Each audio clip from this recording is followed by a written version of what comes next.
আসসালামু আলাইকুম, সবাইকে ওয়েলকাম জানাচ্ছি। ডিমের হালুয়া বানাবো, অনেক দিন ডিমের হালুয়া খাওয়া হয় না। তো আজকে হঠাৎ দুপুরে ভাত খাওয়ার পর মনে হচ্ছে একটা মিষ্টি জাতীয় কিছু জিনিস খাই, কোনো মিষ্টি ছিল না বাসায়। পরে ডিমের হালুয়া বানিয়েছি। 1 কাপ গুঁড়া দুধ দিয়েছি, 1 কাপ পানি দিয়ে ওটাকে একটু হালকা গরম পানি দিয়ে দুধটা ভালো করে গুলিয়ে নিয়ে তারপর ওর ভিতরে আমি 5টা ডিম দিয়েছি। দিয়ে এটাকে একটু নাড়াচাড়া করে নিয়ে পরে 1/2 কাপের একটু বেশি চিনি দিয়ে বেশ ভালো মতো নাড়াচাড়া করতে হবে। এটা অনেকক্ষণ ধরে দেখেন আমি নাড়াচাড়া করতে করতে একদম এবার পরে চিনি দিয়ে দিচ্ছি। চিনিটা পুরা গলে না যাওয়া পর্যন্ত অনবরত এটা নাড়াচাড়া করতে হবে। এবার আমি এটাকে ভালো মতন একদম পুরা চিনিটা গলে গেছে, একটু আমি ফুড কালার অ্যাড করেছি সামান্য অল্প একটু, আর 1/2 চামচ এলাচের গুঁড়া দিয়েছি। এটা দিতেই হবে, নাহলে ডিমের একটা স্মেল থাকে, ওটা ভালো লাগবে না খেতে। যদিও আমি এটা ঘি দিয়ে করব, বেশি করে ঘি দিয়ে, কারণ ঘির একটা স্ট্রং ফ্লেভার আছে, তারপরে হচ্ছে এলাচের একটা ফ্লেভার আছে, এই দুইটা মিলায় মানে এত ভালো লাগে ডিমের হালুয়া। আমি এর আগে অনেক আগে বানিয়েছি, তো বেশ বছরখানেক হয়েছে মনে হয় আমার বানানো হয় নাই। তো আজকে ঝটপট করে এটা বানাইতে তেমন সময় লাগে না, ঝটপট করে বানিয়ে নিয়েছি। এ দেখেন আস্তে আস্তে জমে আসছে পুরাটা, একদম যে মিহিদানা লাড্ডু আমরা খাই না, বা মিহিদানা একদম অ্যাজ ইউজুয়াল ওটা ডিমের হালুয়াটা কিন্তু একদমই ওরকম হয়, মিহিদানার মতন। আমি এটা অনবরত নাড়তে হয়। আমি যখন ঘি দিই তখন কিন্তু চুলাটা আমি অফ করে দিয়েছিলাম, যে যদি লেগে যায়। এটা টেনে আসছে। আর যেহেতু চিনি দেওয়া, চিনি তো একটু পানি বেরোবে, এটা শুকাতে একটু সময় লাগে, কিন্তু খুব ঝটপট রান্না হয়ে যায়। এই ঘি বের করেছিলাম এটা দিয়ে পরে আর একটু ঘি দিয়েছি, দিয়ে নাড়াচাড়া করে চামিচটা সরিয়ে দিলাম। দেখেন পুরো দানাদার হয়েছে একদম, অসাধারণ একটা টেস্ট এসছে। মাঝে মাঝে মনে হয় আপনাদেরকে যদি একটু খাওয়াইতে পারতাম, এত মজা করে করে সব রান্না করি। পরে ওর বাবা ছিল না বাসায়, পরে আমি বানিয়ে একটু ঠান্ডা হওয়ার পর আমি নিজে একা একা বসে খেয়েছি। মাশাআল্লাহ, অনেক ভালো হয়েছে, সবাই এত মজা হয়েছে। আমার ইসের হালুয়াটা অনেক মজা। এদিকে মাছ ভাজা হচ্ছে, মাছ রান্না করব। মাথা ছিল, কয়েকটা পিস ছিল, আর হচ্ছে লেজা ছিল 2টা পিস আর লেজা। আর এদিকে বুটের ডাল সেদ্ধ করে নিচ্ছি, মাংস রান্না করা রয়েছে। 2-3 দিন ভুনা খাওয়া হয়েছে, তো একটু আছে, বেশ একটু বলতে বেশ ভালোই আছে। তো ভাবলাম বুটের ডাল সেদ্ধ করে ওতে দিয়ে দিই, ভালো লাগবে, আমরা সবাই খেয়ে ফেলতে পারবো, দুপুরে থাকলে সকালে নাস্তাতেও হয়ে যাবে। এই যে মাছ ভেজে আলু দিয়ে একদম তেল অল্প দিয়েছি, এত গরম পড়ছে, এই গরমে এত তেল মশলা খাওয়া একদমই ঠিক হবে না দেখে একদমই তেল মশলা একদম সামান্য তেল, বিশেষ করে একদমই কম দিয়েছি। মরিচটাও কম, পেঁয়াজ বাটাটা বেশি দেওয়া হয়েছে, কারণ ঢাকায় এত ভাবসা, এত গরম পড়ছে, মানে প্রচণ্ড গরম। যারা ঢাকায় থাকেন তারা তো জানছেন, দেখছেন, বুঝতেই পারতেছেন যে এত গরম পড়তেছে ঢাকায়। আবার সন্ধ্যা হলে হয় কি, সন্ধ্যার আগ দিয়ে বেশ ভালো ঠান্ডা বাতাস পড়ে, তখন সারাদিনের যে গরমটা সেটা তখন আমরা ভুলে যাই।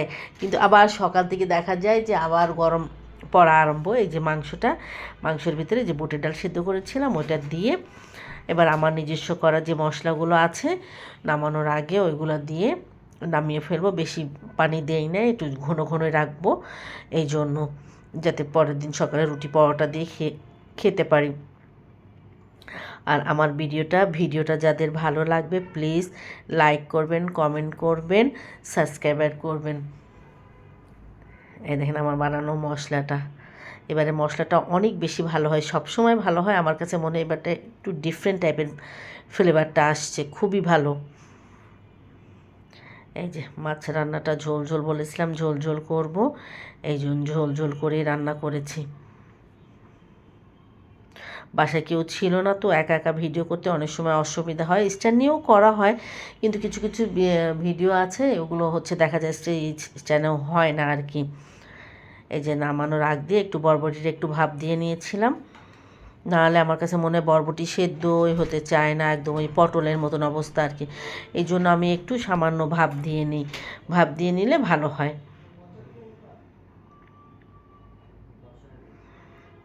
আর বেশি দেই না, আমি কয়েকটা বরবটি দিলে বেশি ভালো লাগে। আপনার ভাইয়ের ফোন দিয়েছে বাইরে থেকে, যে বাইরে যাবা কোথাও, তো ভাবলাম যে কোথায় যাই, আমি বললাম যে কোথায় যাব, বলে যদি কিছু খেতে চাও তাহলে তুমি আমাকে বলতে পারো, আমি নিয়ে আসবো, আর তা না হলে চলো বাইরে আসো, তাহলে তুমি নিচে নামো, আমি আসতেছি। তো ভাবলাম যে আমি যাই, একটু ঘুরে আসি বাইরের থেকে। তো এখন বেরোবো। আপনাদেরকে একটা জিনিস তো দেখানোই হয়নি, আমি কিন্তু ফ্রিজ অলরেডি কিনে ফেলেছি। ফ্রিজটা আপনাদেরকে দেখাই। এই হচ্ছে আমার ফ্রিজ।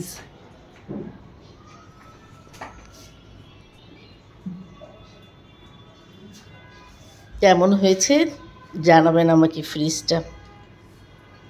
আমি গত পরশু দিনকে কিনে নিয়ে আসছি এটা, কিন্তু আমার মনেই ছিল না আপনাদেরকে জানাইতে। দাঁড়িয়ে আছে ওইখানে, আমার জন্য ওয়েট করছে। পরে আমার ফোন দিয়ে বললো যে আমি ওখানে আছি, তুমি আসো।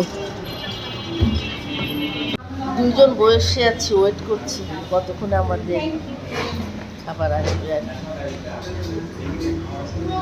চলে আসছি এখানে। আসলে লাইটের জন্য এমন মানে আলোটা আসে না, সরাসরি আসে। কি হলো এখানে এই র্যাপ দুটো নিয়ে নেই, আর এখান থেকে এই বার্গারটা? হ্যাঁ বার্গার গার্লিক গার্লিকটা বা স্পাইসি চিকেন। ঠিক আছে, আচ্ছা হ্যাঁ। এই যে আমাদের চলে আসছে দুইটা র্যাপ, একটা বার্গার। ও খাবে কোল্ড ড্রিঙ্কস, আমি খাবো পানি। এই হচ্ছে আমরা এখন অপ করে খাবো দুইজন, শুধুই আমরা দুইজন। আমরা আসার আগে অনেকে ছিল, চলে গেছে, এখন শুধুই আমরা দুইজন।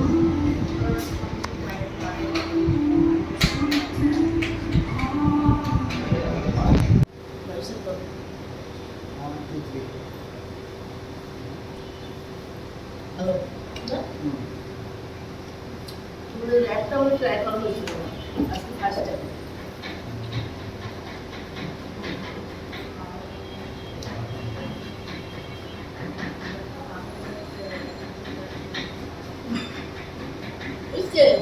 অনেক উঠছে, কি বাচ্চাদের মতো পড়ে গেছে।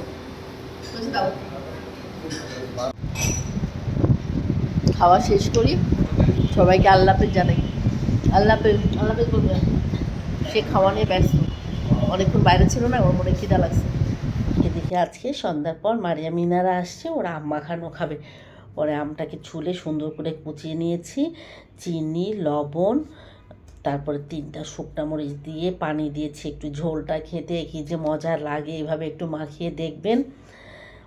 মরিচটা পোড়ায় নিতে হবে একটু গ্যাসের চুলায় বা কাঠের চুলায়, যে যে চুলায় ইউজ করে না কেন, পোড়ায় নিয়ে ব্যাস মাখাইতে হবে। আর চিনিটাও একটু পরিমাণ মতো দিতে হবে, কারণ এখনকার আম এত টক।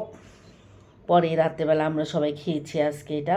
মিনা তেমন একটা ঝাল খেতে পছন্দ করে না, কিন্তু মারিয়া ওর বাবার মতন একদম পুরা ঝাল টক সব বাদ নেই কোনো কিছু। আর আমিও এরকম ঝোল নিয়ে নিয়ে খাচ্ছি, মারিয়াও আমার কাছ থেকে নিয়ে ওইভাবে ঝোল নিয়ে খাচ্ছে। দেখেন লাস্টেটুকুও নিয়েছে, যে লাস্টেটুকু পরে আমাকে দিয়ে দাও, আমি পরে খাবো। আর ছোটোটা হাত ধুয়ে নিয়েছে, পরে আবার যে ওর কাছে খুঁটাখুটি করছে। খুঁটাখুটি করা মানে ঝগড়া করা দুইজন। এইভাবেই সবাইদের ঝগড়াটা বাঁধে। সবাই ভালো থাকবেন, আল্লাহ হাফেজ।